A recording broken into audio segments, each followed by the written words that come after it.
Vamos a disponer para escucharle a Víctor Codina y bueno, luego de eso tendremos el tiempo también para ver si hay preguntas o aportes desde la sala. Bienvenido. Bien, buenos días a todos y a todas. Me han encargado un tema imposible.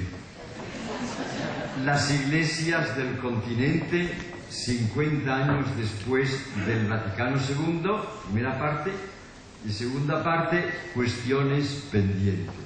Casi nada. Esto es para un doctorado, ¿no? Entonces, esto requeriría un aborde interdisciplinar, de más gente. Supongo que si me lo han pedido a mí es por mi calidad de dinosaurio, nada más. Entonces me limitaré a las cosas que me parecen más significativas. Si uno quisiera saber un poco cómo están las iglesias de América Latina, pues se podrían leer el documento de Aparecida, los números 98 y 100, 98 a 100, donde aparecen las luces y sombras. Pero yo no quiero limitarme a ser como una especie de elenco, más bien de sociología religiosa, sino un poco ahondar en la trama eclesiológica subyacente a este proceso. Se trata del proceso de recepción del Concilio Vaticano II en América Latina. Yo a veces digo que la palabra misma recepción no nos dice mucho. Nos imaginamos una señorita que está en la entrada de un hotel o de un banco. Bueno, la recepción, como saben, para muchos es una palabra pues casi desconocida, y teológicamente pues fueron Congar y Grillmayer los que redescubrieron la importancia teológica de la recepción en la eclesiología. Y les voy a leer una definición que da Congar, que yo creo que es bastante clásica. Por recepción entendemos aquí el proceso mediante el cual un cuerpo eclesial, una iglesia local, por ejemplo, hace verdaderamente suya una determinación que él no se ha dado a sí mismo, sino que viene de fuera, reconociendo en la medida promulgada una regla que conviene a su vida. Lo asume porque cree que conviene a su vida.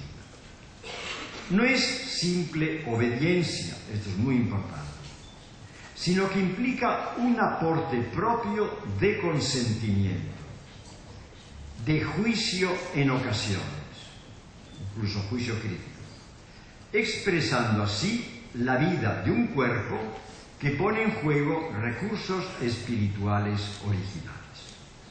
Entonces, gracias a la recepción se reciben pues los libros de la Escritura, pero en el caso concreto nuestro, los concilios. Y presupone pues una teología de la comunión de las iglesias locales, una teología de la tradición y una verdadera neumatología o teología del espíritu. Entonces, la recepción supone que los miembros de las iglesias locales no son una masa inerte y pasiva, sino que son sujetos activos que han recibido la unción del Espíritu, que tienen el sentido de la fe, el sensus fidei, y que por tanto pueden cooperar y aportar positivamente a la Iglesia. Por esto, en el fondo, la recepción de un concilio se identifica con su eficacia y supone no solo una cierta selección de todos los temas de un concilio, pues en América Latina no todos se seleccionan de la misma forma, se decantan unos temas frente a otros, pero además hay una auténtica recreación, un desarrollo novedoso de cosas que en los textos oficiales pues no aparecían o aparecía de una forma puramente implícita. Y, para que veamos el contraste, la recepción en la eclesiología desaparece cuando, frente a esta visión de iglesia de comunión, animada por el Espíritu, se sustituye una concepción jerarcológica y piramidal de la Iglesia, donde todo viene determinado desde la cumbre, el pueblo está pasivo, y si se habla del Espíritu Santo es en cuanto que da garantía de la infalibilidad de la instancia jerárquica de la Iglesia. Entonces, cuando hay esta visión de Iglesia de cristiandad, no, la recepción desaparece. Por esto no es extraño que durante muchos siglos no se supiese qué era la recepción. En el caso de América Latina y el Caribe, la recepción del Vaticano II, de lo que se trata, no ha sido una mera aplicación del concilio, ha sido mucho más. Ha sido una recreación original, ha sido una fidelidad creativa, una relectura del concilio desde un continente que a la vez es pobre y cristiano y pobre, marcado por la pobreza y la injusticia. Y esta recepción ha hecho avanzar la doctrina conciliar, ha desarrollado las intuiciones que estaban implícitas, le ha dado al aggiornamento una traducción geográfica e histórica concreta.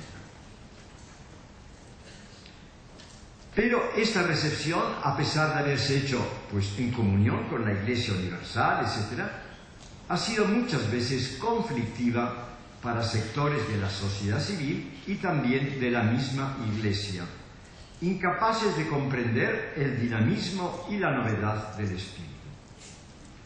Ha sido una recepción martirial, en el sentido fuerte de la palabra. Es decir, una recepción recibida fielmente por testigos del Evangelio, que en muchos casos han vivido su fidelidad al Señor hasta el derramamiento de la sangre. Por esto la recepción del Vaticano II por parte del continente merece respeto. Hemos de descalzarnos. Estamos en un terreno sagrado. Y ha sido la eclesiología de las iglesias locales y de la colegialidad episcopal propuesta por el Vaticano la que ha hecho posible esta recepción creativa del concilio.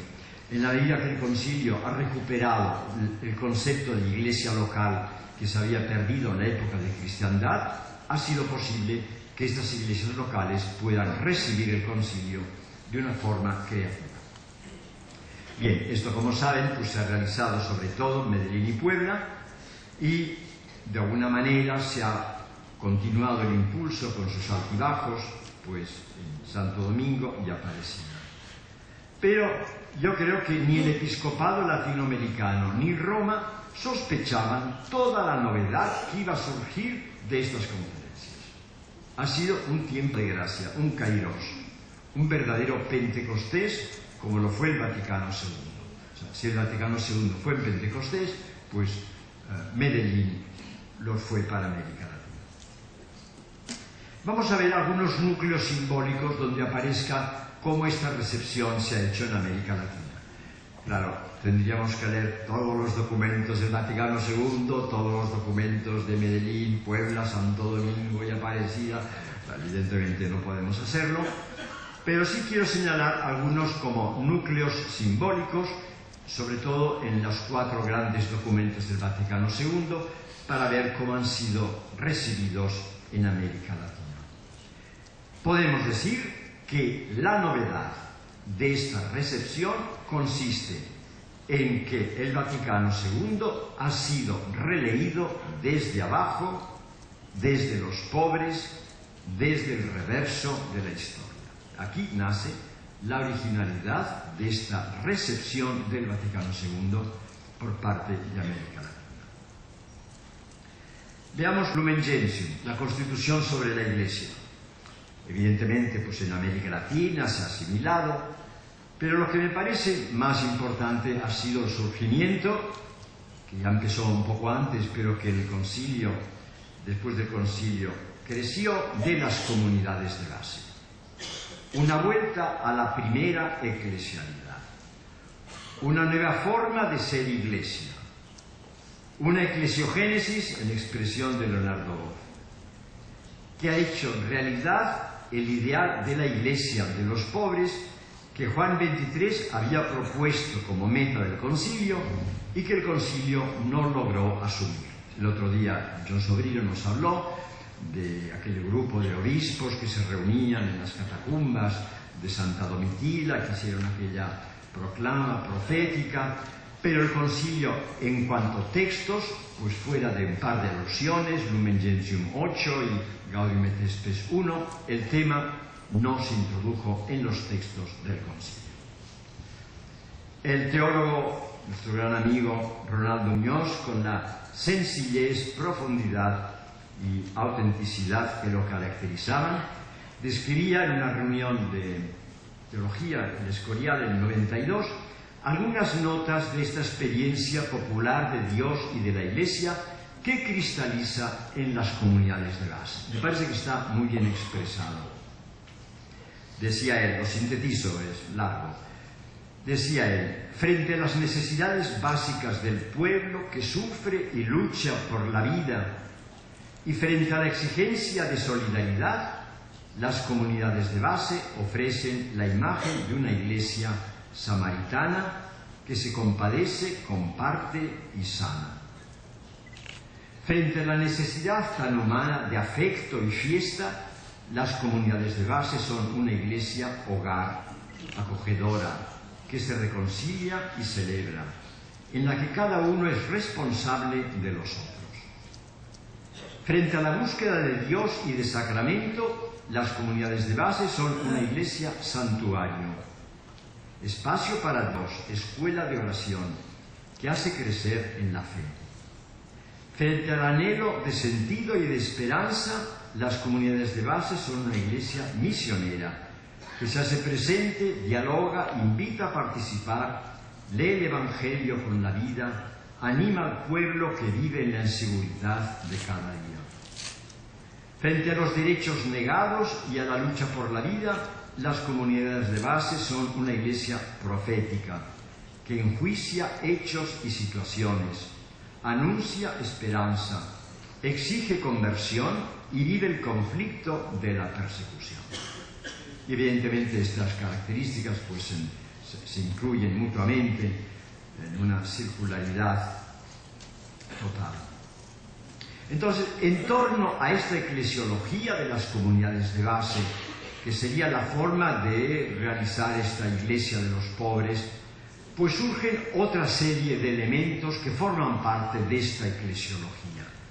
Estos santos padres de la iglesia de los pobres, que ya el primer día citamos, Romero, Angelelli, Gerardi, Proaño, Méndez Arceo, Feder Cámara, Méndez de Almeida, Samuel Ruiz, Silva Enrique, Spironio. La vida religiosa, sobre todo la vida religiosa femenina, que, animada por la CLAR, realizó un éxodo hacia lugares populares de inserción entre los pobres. Los agentes pastorales laicos, sobre todo mujeres, que participan en las comunidades de base.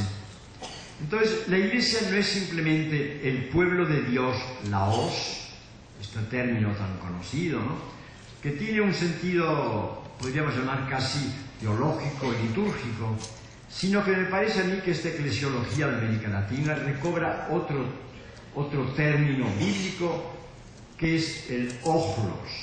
Es este pueblo pobre y despreciado que los fariseos critican porque no conoce la ley, porque es ignorante, pero que es el que sigue a Jesús, ¿no?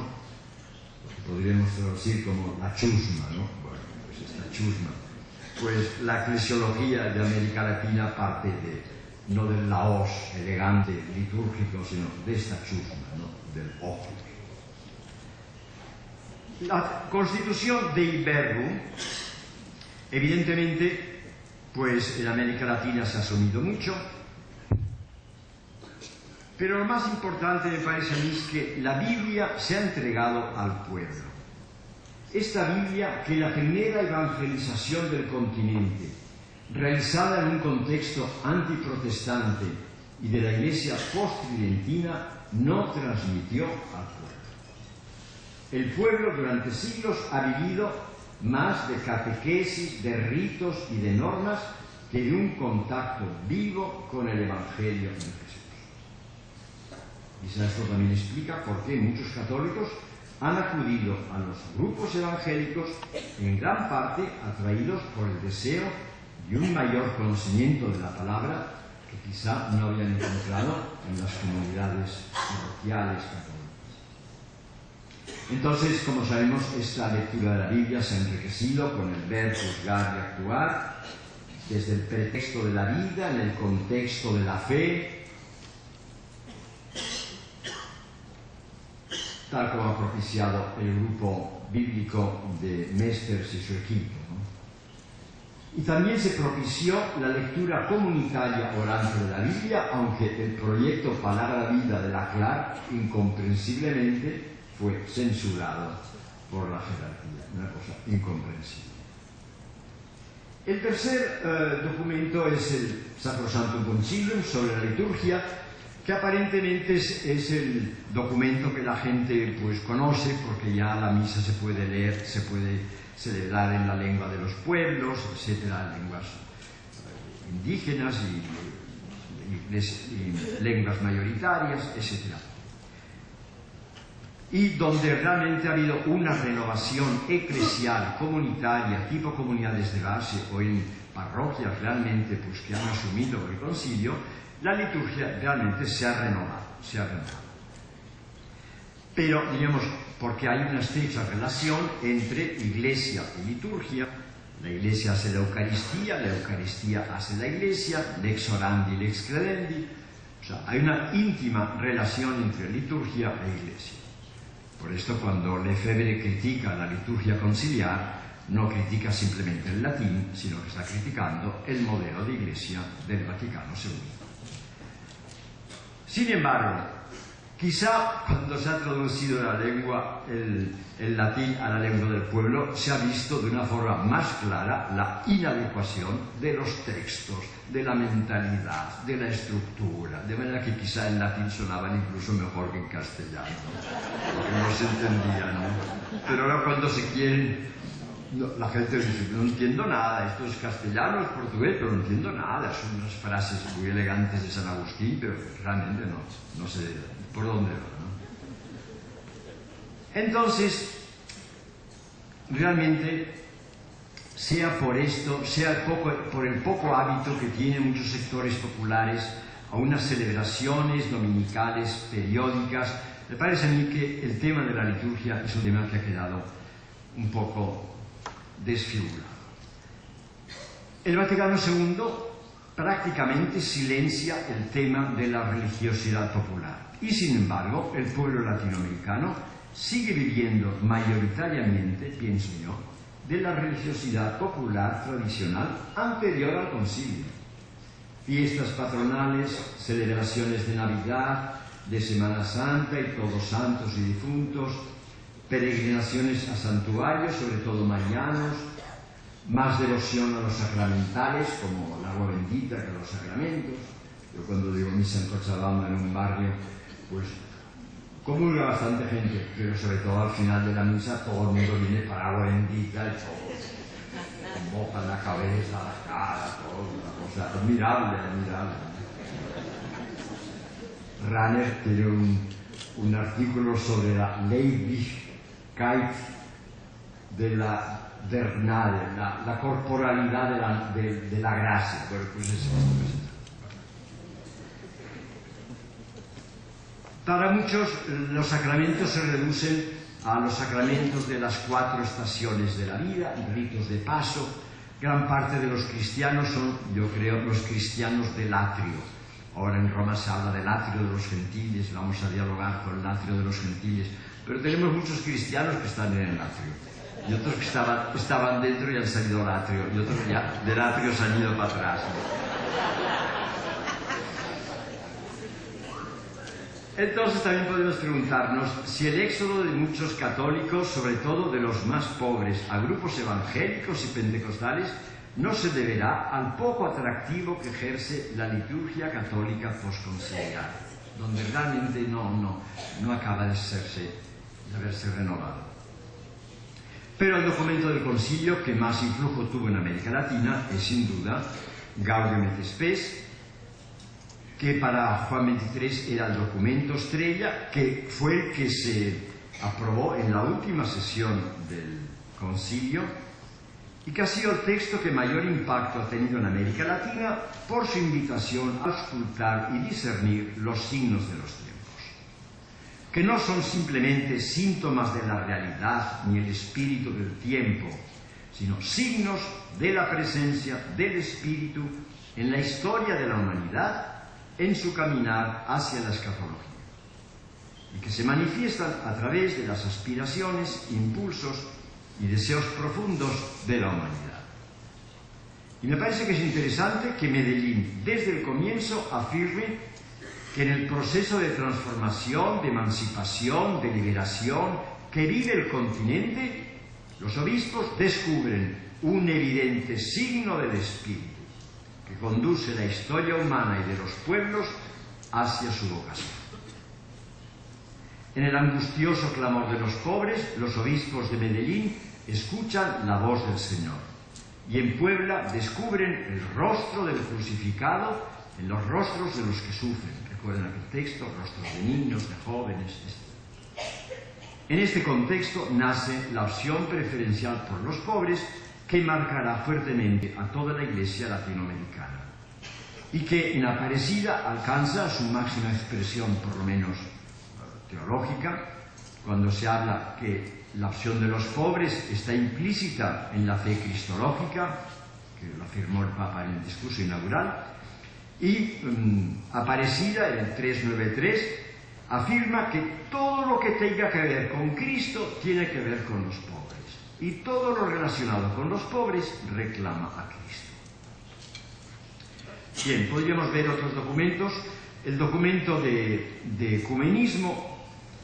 Me parece a mí que hay una cosa interesante, y es que el ecumenismo en América Latina no se plantea a nivel de discusiones muy teóricas, sino de colaboración al servicio del pueblo, sobre todo en momentos de lucha contra las dictaduras. Y me parece sintomático que 3 años antes del libro de Gustavo Gutiérrez, La teología de la liberación, encontremos la obra de un teólogo presbiteriano, Rumé Galvez, de Brasil, Teología de la Esperanza Humana, del año 68. Lo cual me parece que es importante porque quiere decir que la teología de la liberación nace en un contexto ya ecuménico. Bien, sobre el tema de la relación de la Iglesia con las religiones no cristianas en América Latina, pues se ha vivido el tema del diálogo con las religiones originarias del continente. Podemos concluir que la recepción del Vaticano II por parte de las iglesias de América Latina y el Caribe ha sido creativa, novedosa, no una mera aplicación de principios generales a la práctica concreta, sino una verdadera relectura del concilio desde un continente a la vez pobre y cristiano. Una hermenéutica conciliar desde un nuevo lugar teológico, desde los pobres. El concilio no solo ha sido historizado en América Latina, sino que lo eclesiológico del concilio se ha cristologizado, pues en el sufrimiento del pueblo pobre crucificado de América Latina se ha descubierto la imagen del siervo de Yahvé, la imagen del crucificado, los pueblos crucificados, de los que hablaba Ellacuría. Y esto ha constituido, y esto me parece que es muy importante, una verdadera experiencia espiritual. De esta experiencia espiritual de la presencia de Cristo en el pobre, surgirá la reflexión teológica latinoamericana liberadora. La teología de la liberación no puede ser comprendida ni rectamente interpretada, sino es desde esta experiencia espiritual de Cristo en el pobre. Y esta es quizá la raíz más profunda de las incomprensiones y críticas que la teología de la liberación ha sufrido durante estos años. No es un problema prioritariamente ideológico, incluso teológico, sino una cuestión de experiencia espiritual. una cuestión de espiritualidad. Si uno no la tiene, difícilmente puede entender. Ahora bien, dentro de esta recepción del Vaticano II, me parece a mí que podemos distinguir dos momentos. Un primer momento que lo podemos ver significado por el éxodo y un segundo momento por el exilio. Evidentemente esto es cuestionable, a mí me ilumina, por esto lo digo. Fíjense, en el capítulo segundo de la Lumen Gentium, el capítulo sobre el pueblo de Dios, léanlo, no aparece el éxodo. No aparece el éxodo.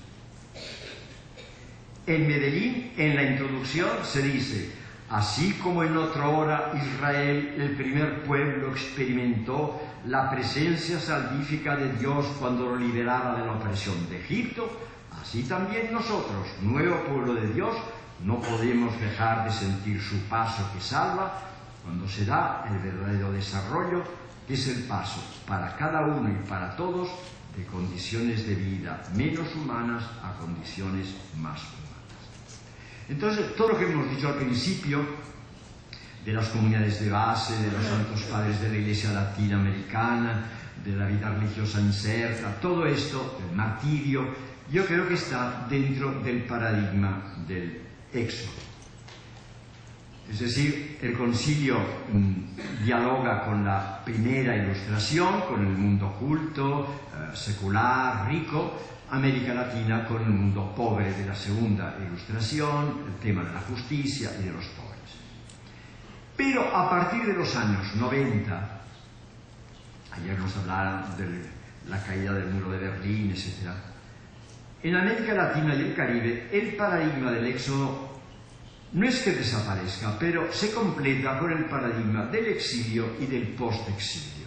Sabemos lo que fue el exilio y el post-exilio, un momento muy doloroso para el pueblo en Asiria y Babilonia, en medio de culturas y religiones extrañas, sin reyes, ni sacerdotes, ni templo, pero donde vivió un tiempo de gracia, de conversión, de recuperación de su identidad y también de apertura a otras culturas y religiones. En el postexilio pues se abre al Dios creador del cielo y la tierra, del Génesis 1, a la dimensión sapiencial, todos los libros sapienciales, a la problemática del sufrimiento y del mal, Job, Eclesiastés, al amor y a la sexualidad, el Cantar, al papel de la mujer en la historia de la salvación, Esther, Ruth, Judith. Entonces, en América Latina en estos años, la problemática de la injusticia y la pobreza no han desaparecido, han aumentado, pero ha cambiado el horizonte sociopolítico. A las dictaduras suceden democracias formales, el socialismo del Este ha caído, la ideología del mercado y del consumo se han globalizado, en fin, todo aquello que nos dijeron ayer, ¿no? Y se abren nuevos horizontes, nuevos escenarios, nuevos actores, los jóvenes, las mujeres, los indígenas, afroamericanos, el tema de las culturas, de las religiones, de la tierra. Al clamor de los pobres se añade ahora el clamor de la tierra y de la alteridad excluida. Pero todos estos sectores no son simplemente sectores oprimidos, no es una especie de lumpen proletariado, sino que son nuevos sujetos emergentes, son diversos, son otros, diferentes, con su riqueza y su sabiduría milenaria. Y aquí comienza el diálogo con lo que el señor Benguiente llama la tercera ilustración, es decir, con la diversidad, el pluralismo, con los otros y las otras y el otro con mayúscula. Y de alguna forma, Santo Domingo, con todas las ambigüedades que sabemos, se abrió algo a esto y también apareció. Entonces yo creo que la teología latinoamericana también se ha abierto a estas nuevas temáticas y a los nuevos sujetos emergentes. Nace la teología india, aquí tenemos a Eleazar López, y afroamericana, la ecológica, la femenina, el diálogo intercultural e interreligioso. Entonces, a la mediación socioanalítica que no desaparece, se añade una mediación antropológica, sexual y de género de edad, de cultura religiosa, ecológica. Algo está evolucionando en la misma recepción del Vaticano II. Y por otra parte, esto lo digo con un poco de temor y temblor, pero yo lo pienso y no soy el único.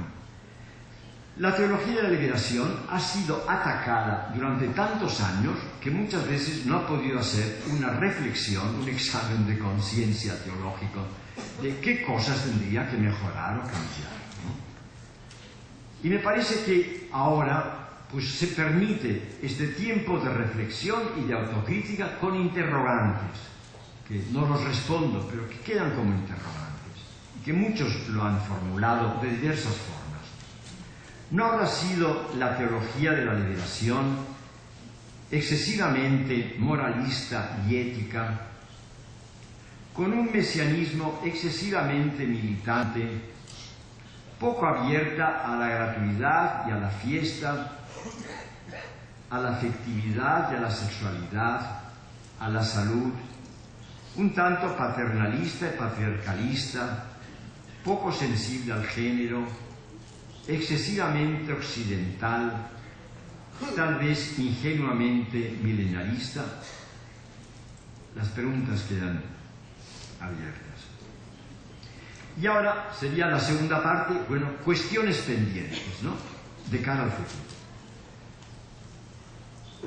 Evidentemente, estos cambios que hablábamos de América Latina, a nivel político, económico, etcétera, pues son parte pues, de los cambios mundiales que hemos visto también, vimos ayer, ¿no? Estamos ante un gran tsunami, ¿no?, un cambio cultural y religioso sin precedentes, y que evidentemente esto afecta a la dimensión religiosa, espiritual. Hay el cambio del tiempo religioso axial, todas aquellas cosas que sabemos de Jaspers, la religión neolítica basada en el templo, el sacerdote y el sacrificio ha entrado en crisis, la cristiandad agoniza, la misma Iglesia está en una situación de invierno eclesial. Entonces, la problemática del Vaticano II ha quedado de alguna forma corta, superada. El problema para muchos no es tanto la Iglesia, sino Dios, ¿no? O sea, el Pablo VI le dijo a los obispos, respondan a esta pregunta: Iglesia, ¿qué dices de ti mismo? Pocos años después, el mismo Pablo VI, a una semana social de París, dijo, la pregunta es, Iglesia, ¿qué dices de Dios? Entonces, evidentemente, entramos en otro clima: secularización, diálogo interreligioso. Siguen grandes problemas, exclusión de grandes sectores de la riqueza de la tierra y de la sociedad del conocimiento, discriminación de la mujer en la sociedad y en la Iglesia patriarcal de hoy, indignación de los jóvenes, etc. La amenaza ecológica. Entonces, hay cantidad de cuestiones que el Vaticano II o no quiso o no pudo tratar o no logró concretar, ¿no? Cosas de tipo eclesial. Bueno, son cosas muy conocidas, pero bueno, las enumero para que nos demos cuenta que hay una tarea todavía muy grande por hacer, ¿no?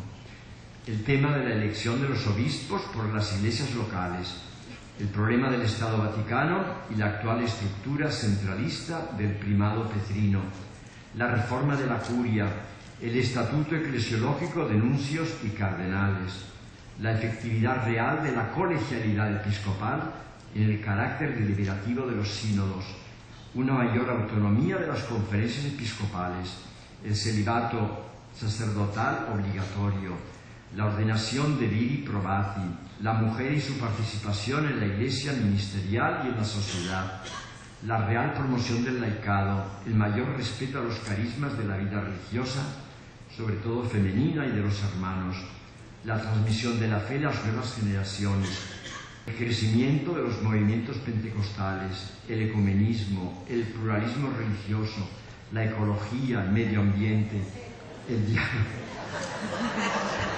Bueno, ya. No hay por qué seguir, ¿no?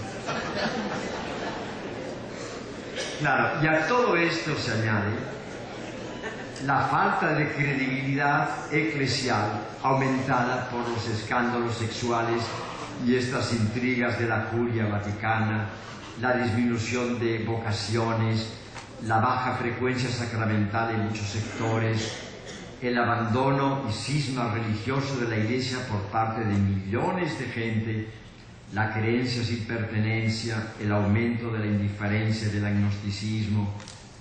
El mismo Papa, en su libro sobre Jesús de Nazaret, en su tomo segundo, dice que la barca de la Iglesia se tambalea y que parece que se va a hundir. Bueno, lo que pasa es que dice que es por los vientos que vienen de fuera, y uno dice, yo creo que no solo son los vientos que vienen de fuera, sino las grietas que hay dentro, ¿no?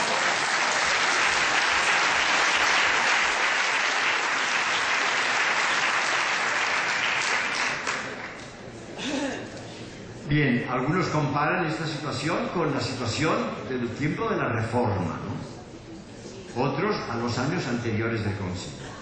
Bien, yo creo que la situación de América Latina es diferente de lo que está pasando pues, en Europa y en el mundo occidental, pero sí que en América Latina se vive un gran pluralismo religioso, ¿no? Con una fuerte religiosidad popular, como decíamos antes, con grandes valores cristianos, pero como dice Dussel, América Latina es un continente de bautizados que no ha acabado su catecumenado, no ha acabado el catecumenado. Y el teólogo Ratzinger decía que el catecumenado era parte integrante del bautismo.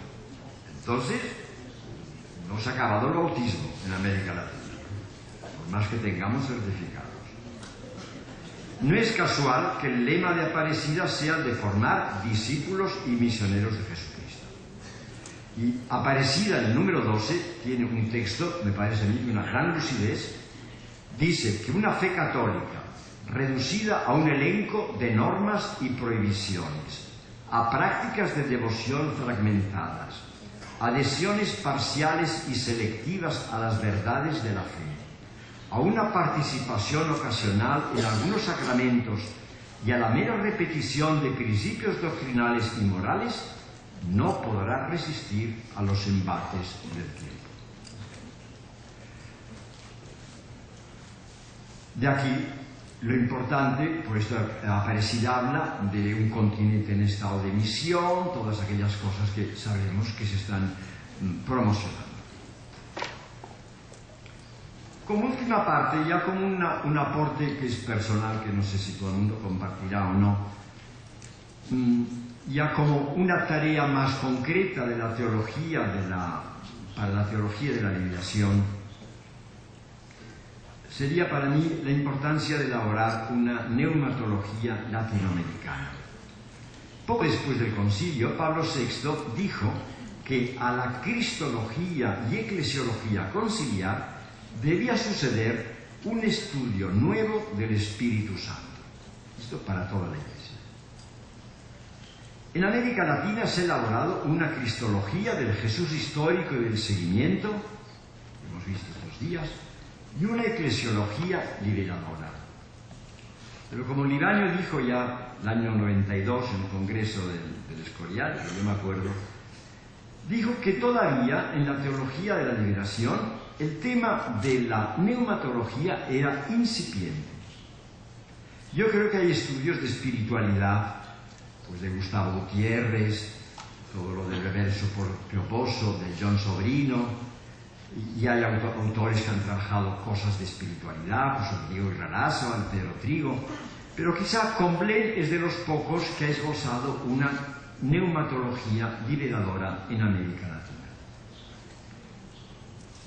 Entonces, yo creo que hay que elaborar una neumatología en América Latina que no sea una mera especulación teórica desde arriba, ni se reduzca al intimismo pues del Espíritu Santo como dulce huésped del alma, como cantamos en él, que está muy bien, ¿no? Pero no sé si es suficiente, ¿no? Ni a la oración epiclética de la liturgia, sino una neumatología que proceda desde la praxis, desde abajo, desde los pobres, desde la historia.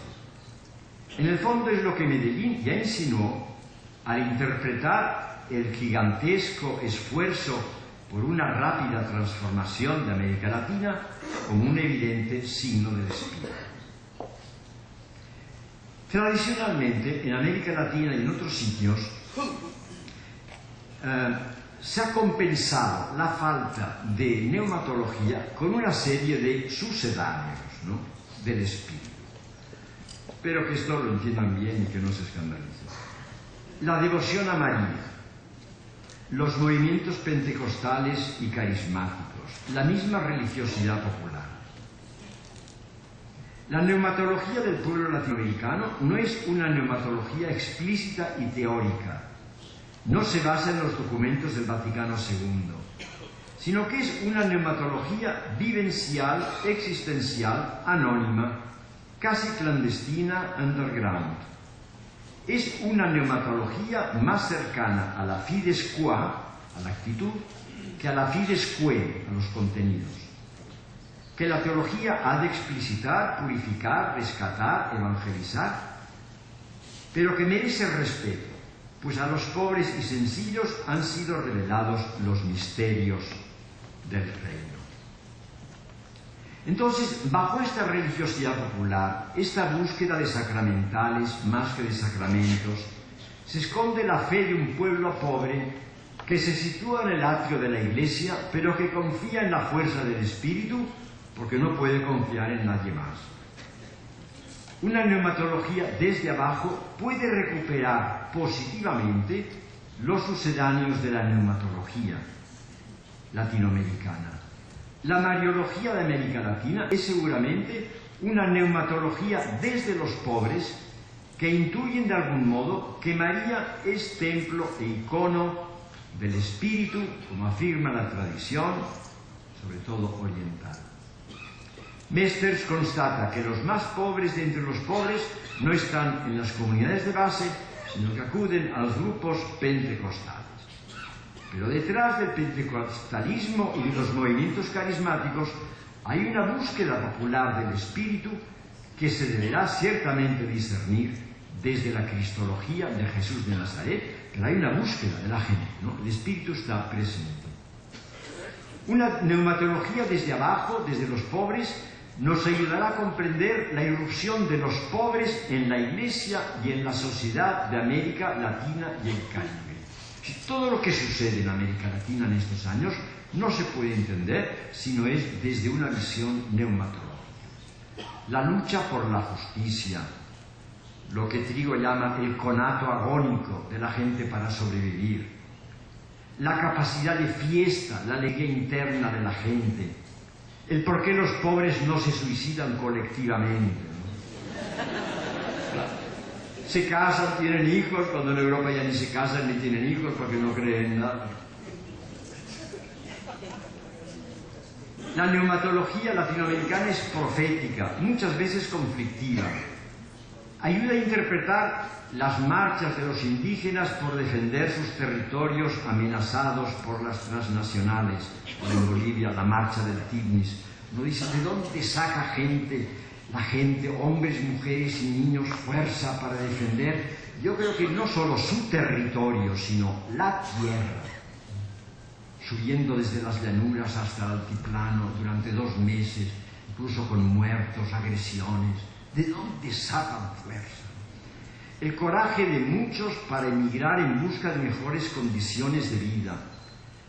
La santidad primordial del pueblo, que llama John Sobrino. Su fortaleza ante el martirio. En la raíz de la espiritualidad cósmica del pueblo, de su clamor por la liberación, hay una epíclesis implícita neumatológica que pide al Padre que envíe el espíritu de vida, de salud, de protección. Detrás del pluralismo de nuevos sujetos sociales emergentes, mujeres, indígenas, jóvenes, late el espíritu de Pentecostés, que es espíritu de diversidad y universalidad. Una neumatología latinoamericana desde abajo nos puede ayudar a comprender que la recepción creativa del Vaticano por parte de América Latina y el Caribe es un tema neumatológico. La actitud de los pastores de América Latina en Medellín de escuchar el clamor de los pobres, el surgimiento de las comunidades de base, la vida religiosa inserta en los pobres, la experiencia espiritual del Señor en los rostros de los pobres, que fundamenta la teología de la liberación, no son propuestas ideológicas, son dones y frutos del Espíritu que superan todo cálculo lógico y desconciertan a los que los miran desde lejos y desde arriba, porque el Espíritu siempre es inesperado y novedoso. No sabemos ni de dónde viene ni a dónde va. Yo también pienso que aquellos posibles riesgos de la teología de la liberación que hemos hablado con interrogantes, una neumatología puede ayudar a profundizarlos. Y finalmente, pero únicamente lo quiero apuntar, esto yo creo que nos lleva también a un repensar la misma Trinidad, ¿no? La neumatología tradicional de la Iglesia latina, pues que sobre todo típicamente de Juan, de Agustín, y que se formula pues en el Filioque, pues se nos dice que el Espíritu procede del Padre y del Hijo. Esto es verdad, esto no se puede negar, pero necesita ser compensado, porque eso también tiene cierto riesgo de que realmente de aquí surja una iglesia que se siente la poseedora del Espíritu, que es la única que tiene la salvación y la verdad, que lo comunica a otros para que se puedan salvar y puedan conocer la verdad. Se puede caer en un cierto cristomonismo práctico. Por eso me parece a mí que la neumatología del Filioque, o si quieren pues de Juan y de Agustín, necesita complementarse con la neumatología de lo que algunos llaman el Spirituque. Lo explico. Una neumatología más de Lucas, más de la Iglesia Oriental y de Siria, que consiga el Espíritu como el amor presente en la filiación del Hijo, que es engendrado por el Padre y el Espíritu, y que en la historia de la salvación se manifiesta como aquella ruaj que aletea en la creación, como el Espíritu que habla por los profetas del Antiguo Testamento, que realiza la encarnación de Jesús, le unge, descansa sobre él en el bautismo, le guía en su vía terrena, le resucita de entre los muertos, hace surgir la Iglesia y guía su historia y fecunda la historia de la humanidad hacia el reino y la escatología. Entonces, sin una perspectiva, Jesús es el precursor del Espíritu, en la otra, el Espíritu es el precursor de Jesús. No hay contradicción, se complementan, pericoresis, como quieran llamar ustedes. Pero me parece a mí que esto puede iluminar una neumatología desde América Latina. Es decir, que frente a al ordo o taxis, Padre, Hijo y Espíritu Santo que estamos acostumbrados, hay otro que también forma parte de la tradición, que es Padre, Espíritu, Hijo. Me parece que desde este segundo ordo o taxis se pueden comprender muchos más, pues la creación, las culturas, las religiones, los movimientos cívicos, sociales y políticos que preceden a la evangelización y que son anterior a la llegada de los misioneros. Los misioneros siempre llegan tarde, ¿no? Siempre.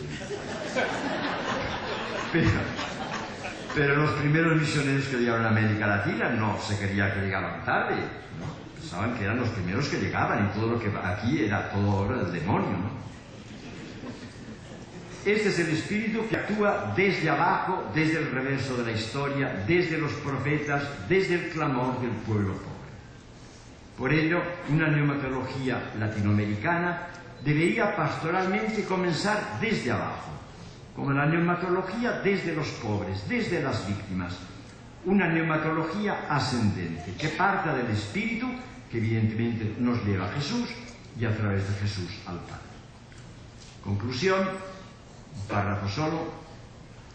La recepción del Vaticano II en América Latina y el Caribe no será plena hasta recuperar desde abajo la vivencia y la teología del Espíritu, Señor y dador de vida, que habló por los profetas, el mismo Espíritu que movió a Juan XXIII a convocar el concilio, el que convirtió el Vaticano II en un evento pentecostal, el que hizo de la recepción creativa de Medellín un nuevo Pentecostés.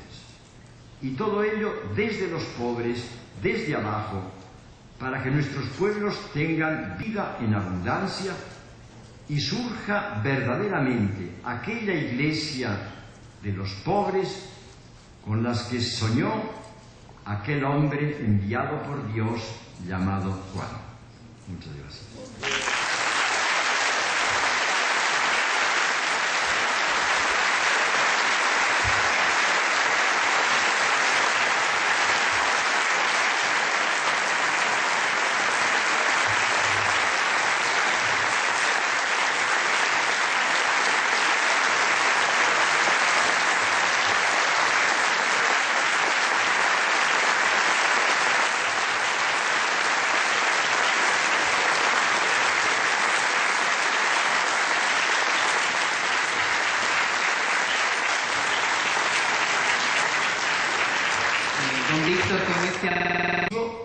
Y si se habla del Espíritu Santo es en cuanto que da garantía de la infalibilidad de la instancia jerárquica de la Iglesia.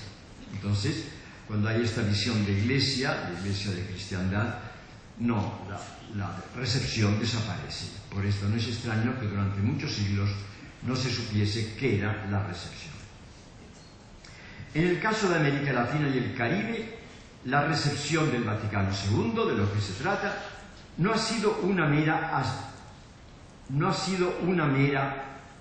aplicación del concilio, ha sido mucho más. Ha sido una recreación original. Ha sido una fidelidad creativa.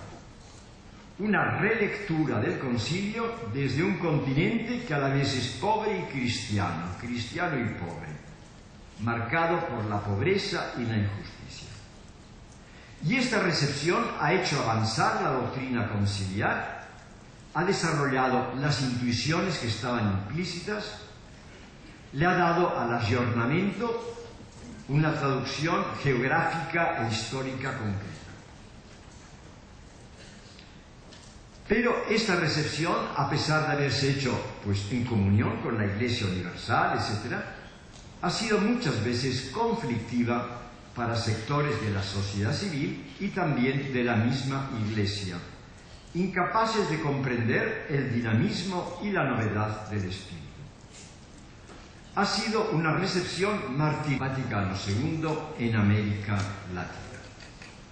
Yo a veces digo que la palabra misma recepción no nos dice mucho. Nos imaginamos una señorita que está en la entrada de un hotel o de un banco. Bueno, la recepción, como saben, para muchos es una palabra casi desconocida, y teológicamente fueron Congar y Grillmayer los que redescubrieron la importancia teológica de la recepción en la eclesiología. Y les voy a leer una definición que da Congar, que yo creo que es bastante clásica. Por recepción entendemos aquí el proceso mediante el cual un cuerpo eclesial, una iglesia local, por ejemplo, hace verdaderamente suya una determinación que él no se ha dado a sí mismo, sino que viene de fuera, reconociendo en la medida promulgada una regla que conviene a su vida. Lo asume porque cree que conviene a su vida. No es simple obediencia, esto es muy importante, sino que implica un aporte propio de consentimiento, de juicio en ocasiones, incluso juicio crítico, expresando así la vida de un cuerpo que pone en juego recursos espirituales originales. Entonces, gracias a la recepción se reciben los libros de la Escritura, pero en el caso concreto nuestro, lo real, en el sentido fuerte de la palabra. Es decir, una recepción recibida fielmente por testigos del Evangelio, que en muchos casos han vivido su fidelidad al Señor hasta el derramamiento de la sangre. Por esto la recepción del Vaticano II por parte del continente merece respeto. Hemos de descalzarnos. Estamos en un terreno sagrado. Y ha sido la eclesiología de las iglesias locales y de la colegialidad episcopal propuesta por el Vaticano la que ha hecho posible esta recepción creativa del concilio. En la medida que el concilio ha recuperado el concepto de iglesia local que se había perdido en la época de cristiandad, ha sido posible que estas iglesias locales puedan recibir el concilio de una forma creativa. Bien, esto, como saben, pues se ha realizado sobre todo en Medellín y Puebla, y de alguna manera se ha continuado el impulso con sus altibajos pues en Santo Domingo y Aparecida. Pero yo creo que ni el episcopado latinoamericano ni Roma sospechaban toda la novedad que iba a surgir de estas conferencias. Ha sido un tiempo de gracia, un kairos, un verdadero Pentecostés, como lo fue el Vaticano II. O sea, si el Vaticano II fue en Pentecostés, pues Medellín lo fue para América Latina. Vamos a ver algunos núcleos simbólicos donde aparezca cómo esta recepción se ha hecho en América Latina. Vamos a disponer para escucharle a Víctor Codina y bueno, luego de eso tendremos el tiempo también para ver si hay preguntas o aportes desde la sala. Bienvenido. Bien, buenos días a todos y a todas. Me han encargado un tema imposible. Las iglesias del continente 50 años después del Vaticano II, primera parte, y segunda parte, cuestiones pendientes. Casi nada. Esto es para un doctorado, ¿no? Entonces, esto requeriría un aborde interdisciplinar, de más gente. Supongo que si me lo han pedido a mí es por mi calidad de dinosaurio, nada más. Entonces me limitaré a las cosas que me parecen más significativas. Si uno quisiera saber un poco cómo están las iglesias de América Latina, pues se podrían leer el documento de Aparecida, los números 98 y 100, 98 a 100, donde aparecen las luces y sombras. Pero yo no quiero limitarme a ser como una especie de elenco, más bien de sociología religiosa, sino un poco ahondar en la trama eclesiológica subyacente a este proceso. Se trata del proceso de recepción del concilio, los concilios, y presupone pues una teología de la comunión de las iglesias locales, una teología de la tradición y una verdadera neumatología o teología del espíritu. Entonces, la recepción supone que los miembros de las iglesias locales no son una masa inerte y pasiva, sino que son sujetos activos que han recibido la unción del Espíritu, que tienen el sentido de la fe, sensus fidei, y que por tanto pueden cooperar y aportar positivamente a la Iglesia. Por esto, en el fondo, la recepción de un concilio se identifica con su eficacia. Y supone no solo una cierta selección de todos los temas de un concilio, pues en América Latina no todos se seleccionan de la misma forma, se decantan unos temas frente a otros, pero además hay una auténtica recreación, un desarrollo novedoso de cosas que en los textos oficiales pues no aparecía o aparecía de una forma puramente implícita. Y, para que veamos el contraste, la recepción en la eclesiología desaparece cuando, frente a esta visión de iglesia de comunión, animada por el Espíritu, se sustituye una concepción jerarcológica y piramidal de la Iglesia, donde todo viene determinado desde la cumbre, el pueblo está pasivo,